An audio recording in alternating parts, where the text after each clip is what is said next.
This is so exciting because we did something that a lot of people said couldn't be done, and we saved maybe millions of lives on this one peace deal itself. And I'll tell you what makes me so happy is the two countries we're dealing with, and the third that helped so much. I appreciate so much. Maybe it couldn't have been done without you, but they really like each other. I'm not used to that when I do these deals. Usually there's a lot of hatred. They liked each other. So it made it a little bit easier. But millions of people are alive today because of this peace treaty. So before I begin, I want to extend our deepest condolences to the Prime Minister, Newton, as well as His Majesty, the King of Thailand, and the entire nation on the passing of Her Majesty, Queen Sirikhet, the Queen Mother, and a beautiful, incredible woman who is so respected all over the world, actually respected. I know the people of Thailand will remember her forever as the embodiment of dignity, kindness, and grace. This just happened. But this is a woman who is so loved and respected. Today we honor the memory by bringing the blessing of peace to the nation she dearly loved. She loved this nation like few people love their nations. This is a momentous day for all of the people of Southeast Asia as we sign a historic agreement to end the military conflict between Cambodia and Thailand. And we're so honored to be involved in that. It's so important to me. Two great countries, but they were going at it. I want to congratulate the two courageous leaders, and that's what they are. They were courageous, who are taking this monumental step. Prime Minister Hun Manet and Prime Minister Newton. I also want to thank Prime Minister Anwar of Malaysia. I called him right at the beginning, and I said, you have two countries that are fighting right next to you. We need a third place. We need a sort of a neutral place, right? And he was there, and I said to him, if we get this solved, I'm coming to your country. And I told the truth, didn't I? A lot of times they say that, and that's the last you ever see. But I felt I had an obligation to come because you were so great, and the two men alongside of you are so great. Historic figures now, really historic figures. So I felt it was an obligation I had. I told it to you. That was about a year ago, and all of this has taken place. It's been so beautiful to see. It had started, and there was a lot of killing. And then when we got it stopped very quickly in this case, some we did in 32 years. It took 32 years to get them stopped. They were fighting for a long time. This was very nasty, but it was stopped very quickly before it started. And the two leaders have great respect for each other. But the Prime Minister played a very important role in helping convene the two sides for discussions here in Kuala Lumpur. Earlier this year, an armed clash broke out along the border of these two countries.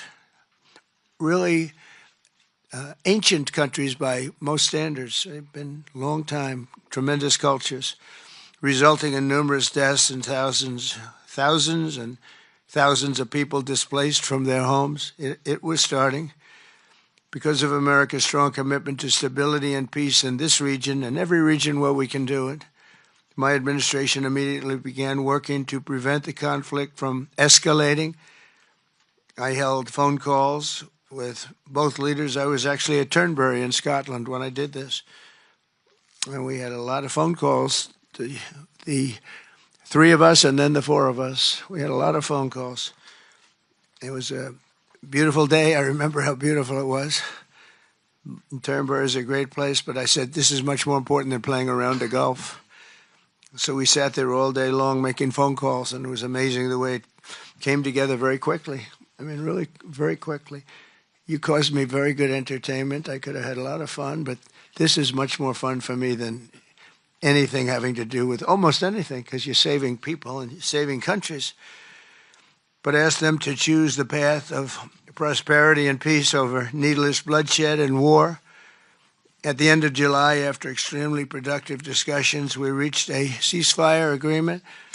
And now these gentlemen, and they really are gentlemen, high-quality people, both want to college in the United States, and now these gentlemen are about to sign what we're calling the Kuala Lumpur Peace Accords. Good name. Both countries are agreeing to cease all hostilities and work to build good neighborly relationships, which they've already started. 18 Cambodian prisoners of war will be released, and under this agreement, observers from ASEAN countries, including Malaysia, will be deployed to make sure that the peace prevails and endures. I have no doubt that it will.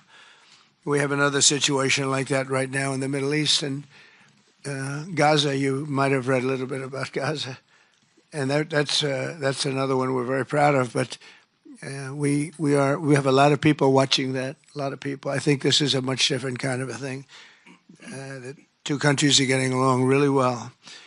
Today, alongside this peace treaty, we also are signing a major trade deal with Cambodia and a very important critical minerals agreement with Thailand. The United States will have a robust commerce and cooperation transactions, lots of them, with both nations as long as they live in peace. And I really feel that when we make deals, we see two countries that we do a lot of business with. We do a lot of business with both of them. We have to use that business to make sure they don't get into wars. But this is going to be a very long peace. So as you know, this is one of 8 wars that my administration has ended in just 8 months. We're averaging one a month. There is only one left, although I heard that Pakistan and Afghanistan have started up, but I'll get that solved very quickly. I know them both, and the Pakistan, the Field Marshal and the Prime Minister are great people, and I have no doubt we're going to get that done quickly. That one started up a few days ago. And I just feel it's something I can do. I do it nicely. I don't need to do it, I guess, but if I can take time and save millions of lives, that's really a great thing. I can't think of anything better to do. But the 8 wars that my administration has ended in just 8 months, there's never been anything like that. Never. There never will be either. I can't think of any president that ever solved one war. I don't think anybody. They start wars, they don't solve them. So nothing like this has been done in history, and it's an honor to be involved. On behalf of the United States, I'm proud to help settle this conflict and really develop good friendships, including people that work with each team. Look at these very distinguished people, except for my people. My people are much less distinguished, but they're very good. But look, my people understand the joke. But look at these very distinguished people, and I've gotten to know them. I want to thank Marco Rubio for being here. He was great. You always help. He's born for this job. He really was. He was born for this job. Secretary of State Jameson, thank you very much for all you did on helping too. He's the foremost expert on trade, and we're going to be doing another couple of stops where we'll be talking about no war, just pure trade. We'll be talking to President Xi in a day. We'll be stopping at Japan. We'll be stopping at South Korea, and we'll be doing some other things, but they're more related to trade. But on behalf of the United States, I'm proud to help settle this conflict and forge a future for the region where proud independent nations can prosper and thrive, safety, security, and peace. It's an amazing thing that's happened to the United States because a year and a half ago, we were a dead country. We were actually a dead country, and now we're the hottest country anywhere in the world. And when I called you, we were in the process of becoming hot. It's actually quite a while right now, but we were sort of on our way. And we had won the election big in a massive amount. And so I was respected when I called you, and it was a little bit easier. I think it's easier when you respect somebody than if you don't respect somebody. If you don't respect somebody, it never happens. But I won't forget that day because it was one of the first wars that I got involved in. And I love doing it. It's like, I shouldn't say it's a hobby because it's so much more serious than a hobby, but it's something that I'm good at, and it's something I love to do. The United Nations should be doing this, but they don't do it. They don't do it. They turned off my teleprompter when I made a speech. I had to make a speech without a teleprompter. They're good at that. The escalator wasn't working too well. It came to a complete halt. But, the United Nations has such great potential. I wish they could do it. They didn't get involved with us at all. We just did the deal and reported the deal, and everybody was sort of amazed that we got it done so quickly and so nicely. But now I'd like to ask Prime Minister Anwar to say a few words, and then we'll hear from Prime Minister Hun Manet and Prime Minister Newton. And these are, I just have to say it for a last time, these are incredible men. The way they came together, the way they worked so hard, and we worked long hours. It was not long days because the days were few in number, but the hours were very long and very intense. There was a lot of intensity going on because there was a lot of shooting happening while we were talking. That brings it to a new level. And the three men sitting there should really be credited with having done just an incredible job for humanity. Thank you all very much. It's an honor to have worked with you. Appreciate it. Please.